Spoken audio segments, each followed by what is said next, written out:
warahmatullahi wabarakatuh. Semangat pagi anak-anak. Kali ini kita akan belajar mengenai ilmu pengetahuan alam. Nah, yang akan kita bahas kali ini yaitu objek IPA dan pengamatannya.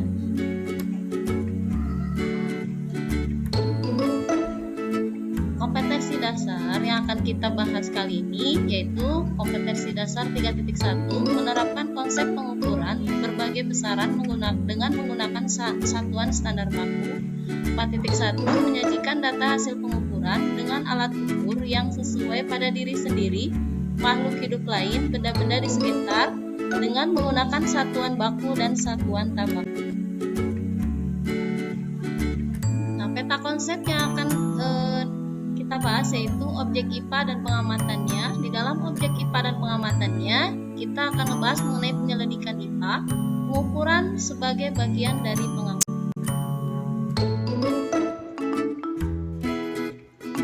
Nah, dalam lingkungan sekitar terdapat berbagai jenis benda dan makhluk hidup yang mudah kalian temukan.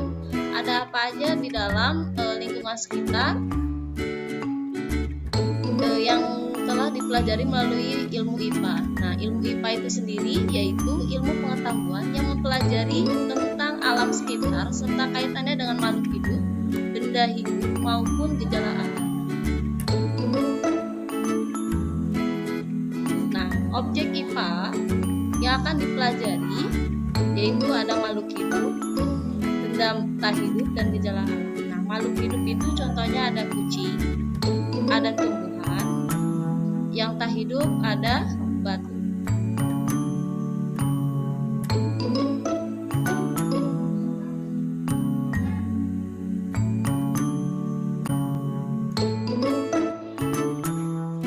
Makhluk hidup adalah organisme hidup meliputi organisme mikroskopis dan makroskopis seperti mikroorganisme, hewan, tumbuhan, dan manusia. Benda tak hidup meliputi cahaya matahari, udara, tanah, dan udara. Dan gejala alam adalah seluruh kejadian yang terjadi akibat sebagai interaksi antara benda hidup dan tak hidup seperti contohnya hujan, gunung meletus, pelapukan batuan, cuaca, dan lain-lain.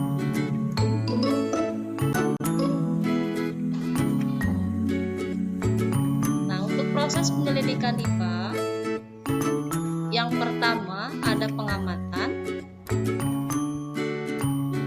Pengamatan dilakukan dengan memanfaatkan panca indera manusia untuk mengumpulkan data. Tujuannya adalah untuk memahami dan mengetahui suatu pengetahuan dari sebuah fenomena berdasarkan panduan dari pengetahuan yang telah ada sebelumnya. Yang kedua, membuat referensi. Referensi dibutuhkan untuk merumuskan penjelasan berdasarkan hasil dari pengamatan suatu objek yang telah dilakukan. Nah, penjelasan tersebut digunakan untuk menentukan hubungan antar aspek yang diamati untuk membuat suatu kesimpulan. Yang ketiga, mengkomunikasikan. Setelah didapat data dari hasil pengamatan dan membuat referensi, maka hasil pengolahan data harus dikomunikasikan kepada pihak lainnya. Jadi, tahap mengkomunikasikan adalah kegiatan menyampaikan hasil pengamatan dan kesimpulan yang telah dibuat setelah melakukan pengamatan dan penyelidikan terhadap suatu objek IPA. Yang selanjutnya adalah metode ilmiah. Metode ilmiah adalah suatu cara yang digunakan oleh ilmuwan untuk memecahkan suatu permasalahan serta menggunakan langkah-langkah yang sistematis, teratur, dan terfokus. Nah, langkah-langkah metode ilmiah yang pertama yaitu menyusun rumusan masalah. Rumusan masalah menyatakan hubungan antar variabel penelitian dan masalah yang diuji dan dipecahkan melalui penelitian. Yang selanjutnya menyusun kerangka teori. Teori merupakan informasi awal yang digunakan sebagai modal untuk menyusun penjelasan sementara terhadap permasalahan yang ada. Yang selanjutnya merumuskan hipotesis. Hipotesis merupakan jawaban atau penjelasan sementara terhadap permasalahan yang kebenarannya masih perlu dibuktikan melalui percobaan. Yang selanjutnya, melakukan eksperimen. Eksperimen digunakan atau dilakukan untuk mendapatkan data yang akurat yang dapat membuktikan kebenaran hipotesis. Yang selanjutnya, mengolah data dan menganalisis data.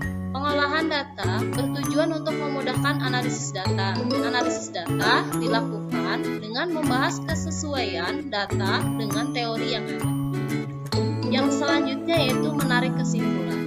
Kesimpulan merupakan pernyataan apakah hipotesis penelitian diterima sesuai dengan data percobaan atau ditolak tidak sesuai dengan data percobaan. Nah, dalam melakukan langkah metode ilmiah, seseorang harus memiliki sikap ilmiah.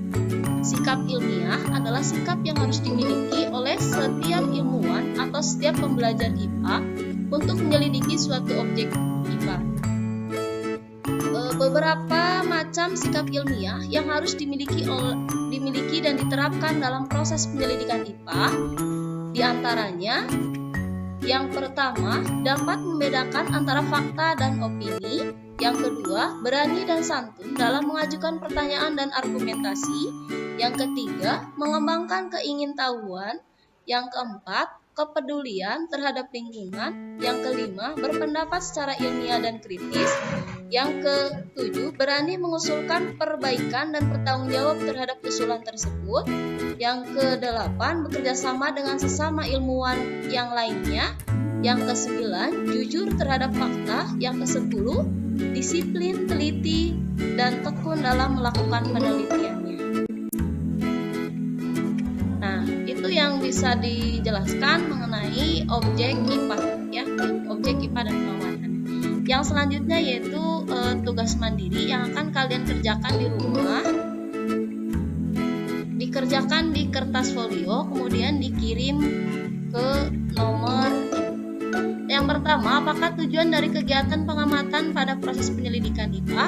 Yang kedua, sebutkan langkah-langkah metode ilmiah. Yang ketiga, jelaskan yang dimaksud gejala alam dan sebutkan contohnya. Yang tadi sudah dijelaskan sama Ibu. Ditulis kembali di kertas folio, selanjutnya dikumpulkan melalui foto